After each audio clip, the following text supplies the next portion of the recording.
I'm Dr. Jam Kothari. And I'm Dr. Sally Moore. And this is a Myeloma Minutes, a podcast for people affected by myeloma, patients, friends and family. Welcome to today's episode. Sally, it's great to see you. Lovely to see you again, Jam, too. How's your week going? Yeah, okay. Juggling lots of things. Thanks for asking. And yours? Yeah, pretty good. Thank you. So this is one of the first episodes. We've recorded a couple of other episodes, and I think we're both finding out that maybe we're not the most technically gifted people, but we're learning about microphones and plugging things in and switching computers on and fans. And this episode today, I think, is going to be a really interesting episode, and it asks one of the fundamental questions that everyone wants to know and a core point of our podcast. So, Sally, what are we going to talk about today? Yeah, we're going to go straight to the nub of the issue, so to speak, and discuss what exactly is myeloma, or what is multiple myeloma, which whatever you choose to call it. So we're really going to dig around in this rather complex area, hopefully break down a few myths and really get to the truth of the matter, but hopefully in a way that we can all understand. So these are sort of common questions that people have, and a lot of the discussions that we have when we first meet our patients with myeloma. What are the sort of things that we're going to be answering today? I think we need to have a good old think about what exactly is this condition. Is it a type of blood cancer? Is it another type of cancer? How common is it? What kind of people or who might get multiple myeloma? Is multiple myeloma the same as myeloma? Does everyone with myeloma need treatment? Do people always get complications from having this condition? And what can you do about it? Can the treatments get rid of the myeloma for good? Can you cure it? Or is it all about disease control? So I think there's some of the things we may explore. That's quite a long list though, Jam, isn't it? So I think we have to be careful that we don't overstep and cover too much ground. So we'll try and kind of rein some of that in so it's easy and digestible for us all. So, Sally, we're both haematologists. So we learned medicine and then became specialists in blood disorders and blood cancer. So one of the fundamental questions is multiple myeloma is a type of blood cancer. So what does that mean, and how does the bone marrow fit into all of this? Okay, so I've got the tough questions to start with, and please I always get my questions in first. Yeah, great idea. And you can watch me squirm. So there are cells in the blood called red cells, and they deliver oxygen to different parts of the body. They give us energy. They help us with our breathing, for example. There are different groups of cells called white cells that fight infection, and so on and so forth. But myeloma is an abnormality of the cells which help fight infection. And in particular, when you think about blood, we have to think about where blood is actually made within the body, and that's inside the bone marrow. So that's a small cavity within the bones that makes blood. And there are parent cells that live within the bone marrow that help to produce all this amazing blood as it circulates around our body. And myeloma is a condition where one of those parent cells, the plasma cell, has gone wrong. And instead of doing what it needs to do, which is essentially to help us fight infection, it chooses to go it alone, and it decides it wants to live on for a little bit longer than it ought to, or rather become immortal.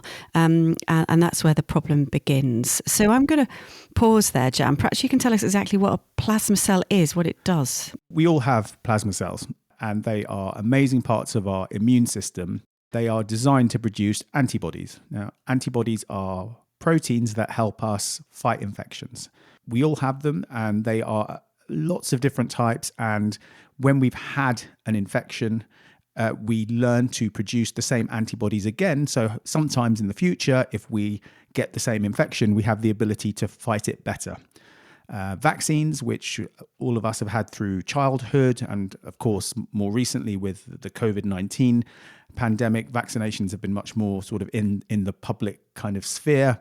The aim of vaccinations, one of the aims of vaccinations, is to get plasma cells to produce antibodies that help you fight infection. Now, because plasma cells are so active, as you said, Sally, in myeloma, what happens with the plasma cells is they get switched into an abnormal position, and you get a group of plasma cells that become, you use the word immortal, which means that they don't die.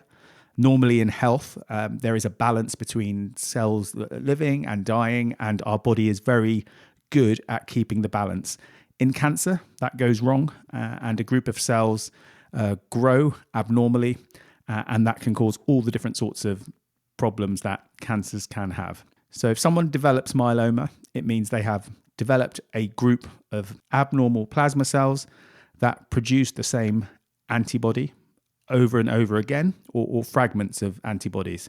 And that's an important point, Sally, isn't it, in terms of how sometimes myeloma can get picked up? Absolutely. So these proteins, these abnormal antibodies, can be found on routine blood tests by chance, or sometimes a GP, if you go and see a GP, might look for them should you be presenting with problems that may or may not go hand in hand with something like myeloma. Or sometimes when you come to hospital and you're poorly with something else. So you can often have a clue that myeloma might be there within the body just based on a simple blood test, as long as someone thinks to do it. And unfortunately, I think people are increasingly remembering to do so. And once the proteins are found, and we call these types of proteins paraproteins, or the fragments I think you referred to, Jam, I think in that case you're talking about it almost like what I describe as a breakdown product of that protein, something called a serum-free light chain. And you can also find those on the blood tests as well. So very useful that you can monitor the activity of this condition on relatively simple blood tests. That's a really important point, Sally. And what this means is myeloma is a slightly unusual cancer in that way, is because these plasma cells produce these proteins. It's a relatively simple and cheap test. You can get clues that you may have myeloma or a myeloma-like condition from just looking in the bloods. And that's incredibly helpful for diagnosis, monitoring the condition, and also very importantly, as we'll come into on future podcasts, is how you are responding to the treatment, because in many situations, the protein levels in the blood going down indicate that treatment is working. And that's a very helpful for patients and doctors alike. And often people who are living with myeloma like to sort of monitor their progress, and it's really nice to have something so objective to be able to monitor what's going on. But Jam, so we've spoken a little bit about plasma cells and the proteins that can exist within the blood if you've got a disorder like this. When it becomes a cancer, so when there are lots of cells, it then becomes multiple myeloma. But I want to ask you a very direct question. How is this a common cancer? Why do people get it? What's going on with the body to cause this to occur in the first place? Such a good question, and a question we get asked so often. And it goes to a fundamental question about why people get cancer at all. I think our bodies have evolved amazingly over thousands of years, whereby all the different types of cells in our bodies have the ability to monitor what they should be doing, whether they need to live, whether they need to multiply, whether they need to die. A combination of modern life, genetics, the fact that we're all living much longer than we did a few hundred years ago means that all these processes don't work as well. So the plasma cells grow and they proliferate, and people ask, well, why did I get this? And for the vast majority of people, it's just a combination of bad luck, environment, and nothing specific in the environment, just the environment of modern life. And age is an important one. We know predominantly myeloma is more a disease of people over 70. Sally, what's the age sort of split? It's often quoted the average age of diagnosis is 69. So that means if you were to take 100 people, the 50th person from the youngest to the oldest would be around the age of 69. But there's huge variation around that. And indeed, I'm sure it's the same for you, Jam. I've looked after people who've had this condition in their early 20s or even younger, and people who've been in their 100th year and everything in between. So it's not unique to any particular age group. But I do think it's important to say that sometimes younger people can feel a little lost with this condition, because when you read about it, you hear that it's a condition of an older person. And sometimes I think that can be a little isolating. So it's important that particularly we as physicians working in this field, but also the whole community that exists around myeloma patients, remember that this is not one size fits all and anyone can be affected. Does it run in families?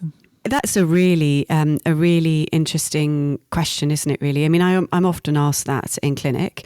There is some evidence out there that there is maybe a genetic link between some families, albeit that rare. But I often say to patients, and I'm sure you say something similar, there's nothing you've done to deserve this. There's nothing that you could have done to prevent this. But what we've got to do is move forward with it. And don't worry about, people frequently ask, well, do my children need to be screened, or my brothers and my sisters? And I near enough always say, no, please don't worry about passing this condition on. That's not how it works. However, there is significant evidence, isn't there, that some patient populations may be more vulnerable or more prone to getting this condition. Can you talk me through that? Absolutely. And I think it's a really key question. Different ethnicities, people from different parts of the world, are some people more likely?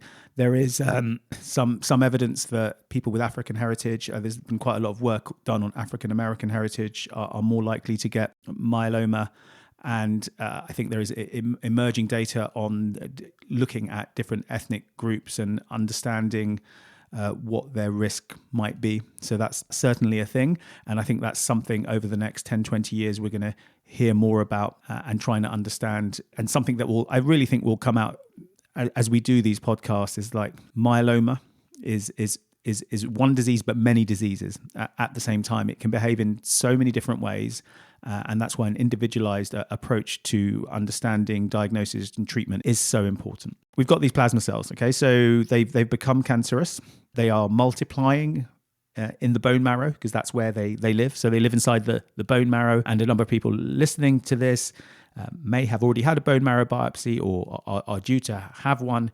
And it's very important because the first, what we call tissue diagnosis for any cancer, you need to get tissue. A special type of doctor called a histopathologist needs to look at the tissue under the microscope and confirm that you have the diagnosis. And there's lots of different sorts of tests that are done on this sample, which are the subject of another podcast. But assuming the bone marrow has been done and the plasma cells are there, the key thing we need to think about is, well, why are these multiplying plasma cells making people unwell?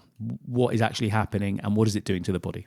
Because it's so diverse and every single individual living with this condition, it's not a case of one size fits all. So you can't follow a prescription, so to speak, a clear path in terms of investigating people. You have to look at each person you're investigating with a fresh pair of eyes. And that's because I think it's often mentioned complications of myeloma. You can include bone disease, can include kidney problems, can include anemia, but it doesn't necessarily include all of that, or indeed any of it sometimes. And so one has to, when you're investigating a patient, and as we do in clinic all the time with the bone marrow tests or with the scans that we do, you're trying to piece together these pieces of the jigsaw to find out exactly, I tend to refer to this as sort of what's that person's brand of myeloma? How is it impacting on them? And therefore, what do we need to do to help control it if it needs controlling, to enable that person to carry on living their life as they choose to? So it's very complex. It's almost like it's lots of different conditions all given the same label. I don't know if you'd share that assessment, but that's how I view it. Absolutely. And I think in medicine over decades and centuries, people have tried to categorize conditions because it helps the doctor and also, most importantly, hopefully helps the patient to understand what the situation for them specifically is. Now, to have a diagnosis of myeloma, you have to have, and it's an arbitrary number, but it's one that's developed and been defined for a number of reasons. You have to have more than 10%. Okay, so your bone marrow, Sally, as you've alluded to, is made up with lots of different types of cells, as your immune system, and you see these cells developing, and they develop in the bone marrow before moving out into the blood. So if you have at least 10% of these abnormal cancerous plasma cells, you have a diagnosis of myeloma. And that is something that is set down internationally. So the most important thing, one of the most important things to say is that having a diagnosis of myeloma does not mean that you need treatment. So you just want to expand on that first, Sally, because for many people, that's an absolute bombshell and completely understandable. It's like, hold on, wait a second. Okay, you just told me I've got cancer, and now you're telling me that I don't need treatment. What's all that about? Yeah, I think that's really difficult. And I think it's really hard for many people to understandably sort of get their head around, well, why aren't you doing something about this? And I think to go with that first question, that why aren't you doing something about this question, it comes back to how you approach this disease or how we currently treat it. In the moment, I think it's fair to say that we can't yet cure myeloma, meaning that the people who then have it will be living with it and hopefully living well with it for the rest of their lives. And so therefore you have to think about, well, if you can't cure it, then you're giving treatment to control it. And therefore, you only need to give that treatment to control it when it's causing problems.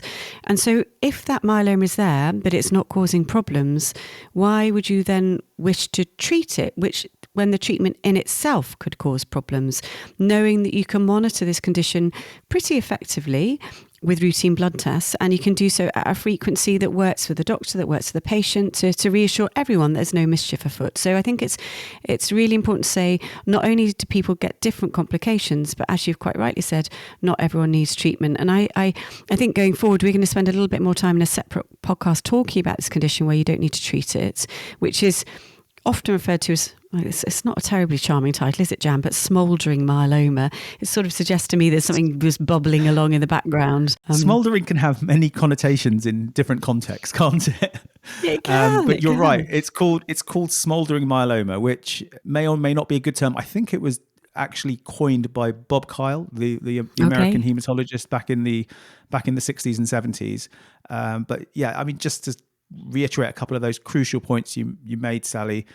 If it's not causing you symptoms and you can't cure it, then why would you treat it? The only reason really to treat it would be if treating it earlier might make it easier to treat later or make it more treatable later as well. And that isn't the case. But we could talk for a few hours about smouldering myeloma. So we're not going to do that in this pod, but we're going to have a whole separate pod on smouldering myeloma. So let's get back to our patient who's got myeloma in the bone marrow. They've confirmed the diagnosis, and it does look like it's affecting the body. You alluded to the ways in which myeloma can affect the body and make people unwell. Should we start with what myeloma can do to the bones, bone disease? Without wishing to sort of push this conversation down the line a bit, I do think this warrants a separate podcast in and of itself, because it is quite interesting and quite complicated. But in a nutshell, bone is like skin, it's like hair, it's growing all the time, it's turning over. And myeloma, when it's living within the bone, so in close proximity to that, what we call bone microenvironment or the bone marrow microenvironment, upsets that bone turnover. To put it simply, there are cells that make bone, and there are cells that nibble away at bone, so it's continually being refreshed. But myeloma disrupts the way those two types of cells interact with each other. So the cells that nibble away at the bone or destroy it go into overdrive, and the cells that make bone, to compensate for that process, are suppressed, or there's fewer of them, or if when they are there, they're not working so well. And so what that then can result in is weakness of the bones, or holes within the bones, which the medical way of referring to that is lytic lesions, but actually there's lots of different ways that the myeloma can affect the bones, but that's probably the most common term that we use. Bone disease is a huge area of real difficulty for our patients. When we start talking about this, some people say, I've got problems in my bones, I've got bone cancer, or it's spread to my bones. And this happens very commonly. And I think it'd be a good idea just to highlight that because your bone marrow is spread throughout your body, myeloma is spread at diagnosis, which is an important point, and that doesn't make it any harder to treat. And because the myeloma cells and the plasma cells can get to so many parts of the skeleton, Sally, and you've mentioned this area about bones and bone buildup and bone breakdown, the effects on the bone are not indicative of a spread or bone cancer. It's just the way that myeloma affects the body. Completely agree. And thank you for raising that point. I often too say the same thing about the fact that by virtue of this being an abnormality of the bloods, it is all over your body. And not everyone gets bone disease. And having bone disease or not having bone disease doesn't tell us necessarily anything about how your condition might behave. And by that, I mean how it might respond to treatment. But importantly, it tells us as a team who are looking after the person living with myeloma what to look out for. So in itself, let's not over interpret that, but let's really, really pay attention to it so that we can keep those bones nice and strong and healthy and minimize any problems if they were to occur. And just a key point, because of the effects on the bones, so many of our patients will come to our attention because of the problems that they have with pain. Pain from holes in the bones, you can fracture bones and everything in between, which can be very problematic and difficult. So sometimes the first we'll know about someone with myeloma is because they have fractured a bone, which can be almost in any part of the body. We've talked about the bone marrow biopsy and scans and the way in which we look at bones is a very big area in itself. And we'll be talking about that, as you say, in a separate podcast, actually about all the different types of scans that we use in myeloma. But effects on the bones are one of the key areas in which myeloma can affect the body. And one of the key things to say is that that's active cancer that clearly needs treatment, because by treating the underlying cancer, you can stop further bone damage. And then there are a number of approaches to try and re-strengthen bones and minimize the effects that the bone disease can have on people.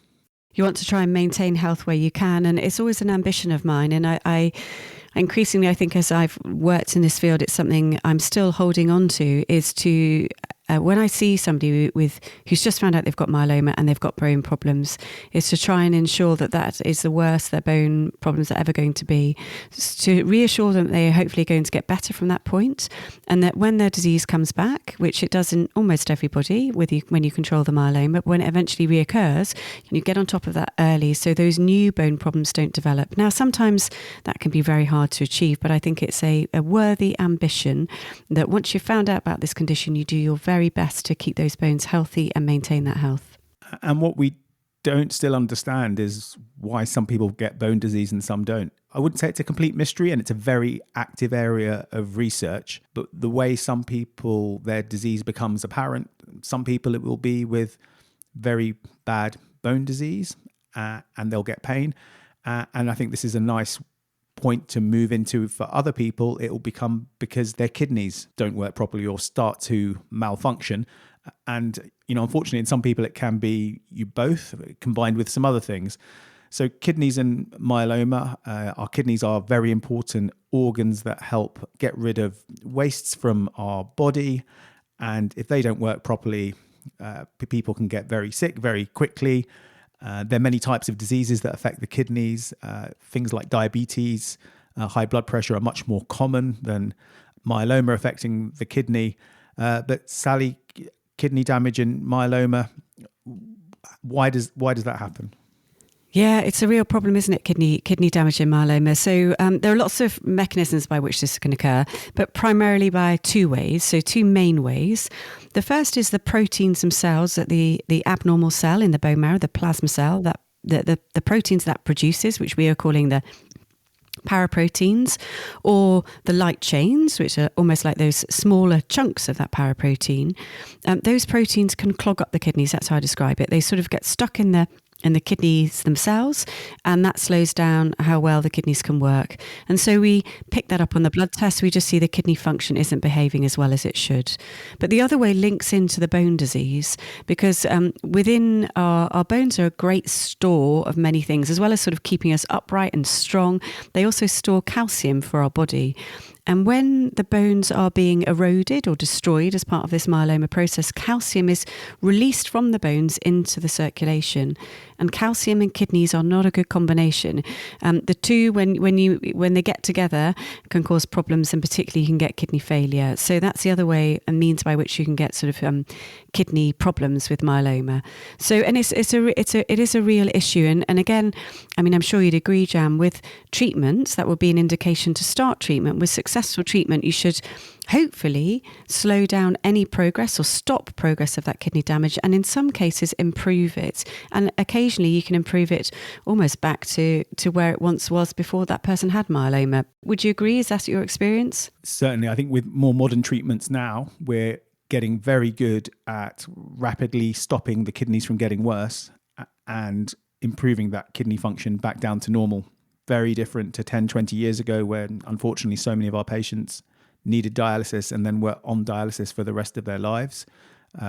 Again, we're going to do a whole podcast on kidney disease in myeloma, hopefully get a kidney specialist to come and talk to us as well, because protecting the kidneys and thinking about those organs long term is a key part of the myeloma doctor's mindset, and should be a really important discussion point at all our patients' sort of clinic reviews.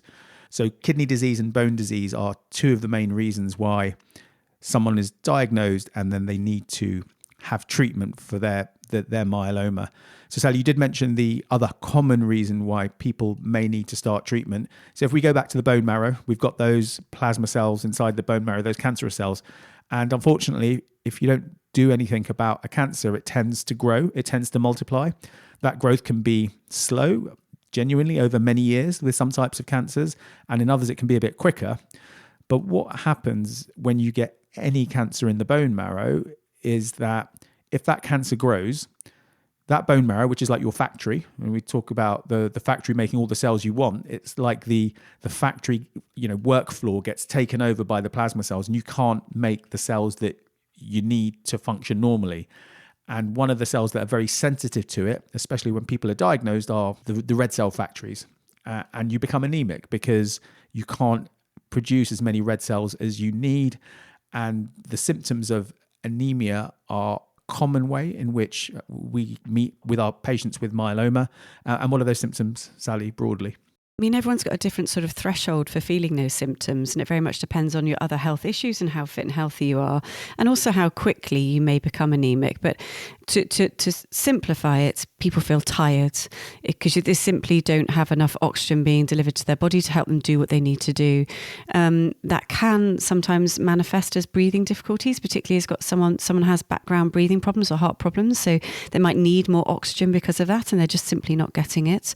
Or if you're older and perhaps a little more frail, you may notice that anemia as well. So tiredness, breathing difficulties, not being able to perhaps walk so far because you literally don't have enough blood in your body to deliver the oxygen when you need it with exercise, amongst other things, sometimes dizziness and lightheadedness, but they're the main symptoms that can go hand in hand with anemia. Just going through those symptoms, they are quite vague, aren't they? And I think that can make it very difficult for people because lots of other medical conditions can mimic some of those symptoms. The pain that we talked about with myeloma bone disease as well. There's so many other non-myeloma related causes of back pain, muscular strains, arthritis, and the symptoms that you get when your kidneys don't work either can often be very vague. A bit of weakness, producing maybe a bit less urine than normal, but that's not always a good indicator. So these key areas in which myeloma can affect the body, the symptoms can be very vague, and that's why sometimes it can be difficult to diagnose.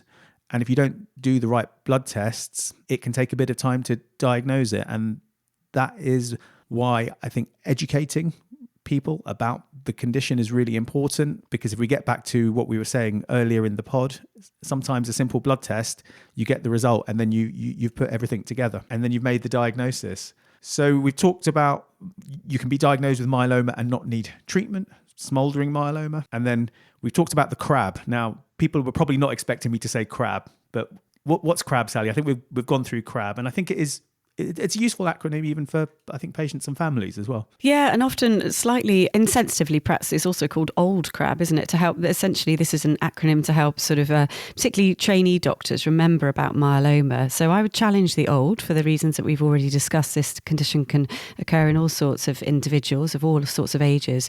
But the crab, the letters stand for the different things can go wrong when you've got myeloma. So the C is for calcium, the R is for renal impairments, the A is for anemia, and the B is for bone disease.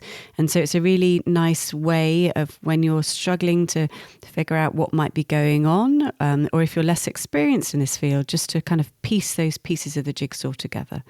That's the crab. And that's how we first learned about it, I suspect, at medical school, isn't it, Jam? It is, and it's still useful today for other people who are not in the field, but sometimes maybe the first doctor to see a patient with myeloma, because the patient might go via an orthopedic surgeon or via a kidney doctor or even a cardiologist if they're a bit anemic and they get a bit of chest pain because they're so anemic. So we all specialise in our own fields, but having a little bit of understanding of other disease areas is really, really important, because what we want to do ideally is make a diagnosis of symptomatic myeloma earlier. Jam, I just want to pick up on something you said a short while ago. You know how thoughts just pop into your mind, but something's popped into my mind about how vague the symptoms can be. Because I think often when people know they've got myeloma and their condition's under control and they come to clinic, and you don't need to see them so often because they're doing so well, and they say, well, how am I going to know nothing's gone wrong? And I often say, if you just don't feel right. It's that vague. But when you can't put your finger on it, but you know that something's up, that's the time when it's worth seeking attention. And sometimes people are diagnosed with myeloma when they go and see their GP and they just don't feel right and they don't know why. So you don't necessarily have to have all of these crab features or indeed any of them. But that's sort of just a feeling that something's up is always worth paying attention to. We should also mention there's this group of patients that don't have smouldering myeloma and don't have crab. So they don't have maybe obvious anemia, bone problems or kidney disease, but they have some features on their myeloma, which means that if you don't start treating, the odds of them potentially developing an issue within a very short period of time is quite high. Yeah, so this is some data which came out relatively recently where you're trying to sort of essentially choose or identify which patients that come to see you, you diagnose myeloma, they're well, there's nothing going wrong, but you have a feeling, or what used to be a feeling, that they might need treatment soon. And now it's a way of objectively assessing for that based on some of their blood tests or some of their scans that they have done. So you can identify patients who you should rightly be more worried about. And what you don't want to happen is worry about them but do nothing, wait for them to get problems and then go in treatment afterwards. So it's a way of essentially saying, no, this person is highly likely to develop problems relatively soon, and that tends to be within the next couple of years. And so actually, I'm going to have a conversation with them about potentially starting treatment now so that you can keep them well and they don't ever get any of those problems. And I think since this sort of new criteria that's come through to enable us to identify these patients has been used, I hope there's more people with myeloma and living well with it, but without any of the complications that we've described. And this sort of new framework is something called Slim Crab, but perhaps we'll save that for another pod, unless you're keen to explore that now, Jam. We've got old crabs, we've got slim crabs. Yes. I think the important point to make, Sally, which you did very nicely, is that there are people who we think are just on the verge of potentially getting bone disease, or their kidneys might start to struggle. And in an ideal situation, you want to start treatment not too early and not too late. And there's some extra information out there that allows us to consider doing that, or at least discuss with, our patient and our peers, should we do that or should we monitor more carefully? And it's really good to have focus in that group of people as well. Because sometimes it's very obvious that you need to start treatment rapidly. And sometimes it's very obvious that you don't. And like everything in medicine, there are grey areas. But with more information and better understanding, we can hopefully personalise those decisions and get it right every single time. Yeah, that's the ambition, isn't it, really? But, for those of our listeners who are out there thinking, well, hang on a minute, that should have happened with me, or that didn't happen with me, or I know someone where X, Y, and Z happens, just to say that, this is not an exact science. And we are, whichever team is looking after you, I'm sure their decision-making is sound and absolutely, based on the best evidence that's out there, but sometimes not everyone fits it into a particular box or a particular obvious treatment pathway.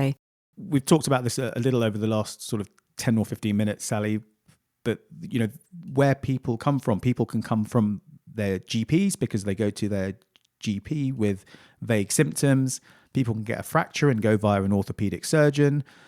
Someone might notice that the kidneys aren't working properly and they go through a kidney doctor. So there are many routes to getting to a hematologist, but in broad terms, you will see a doctor of some sort. There will be a history taken. They'll ask you about symptoms.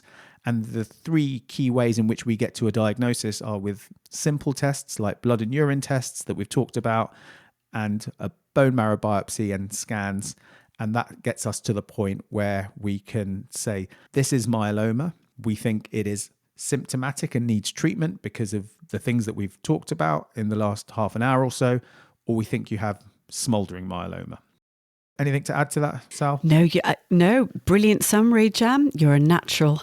I think you may have done this before. No, fantastic summary. I'm still on the slim crab and the old crab, to be honest. But it's funny. It just tells you about mnemonics in medicine as well. I think when you're learning medicine, because there's so much information to learn, you think about ways in which you don't forget to ask something or don't forget to look for something. And actually, it's still in 2025, I think, really helpful.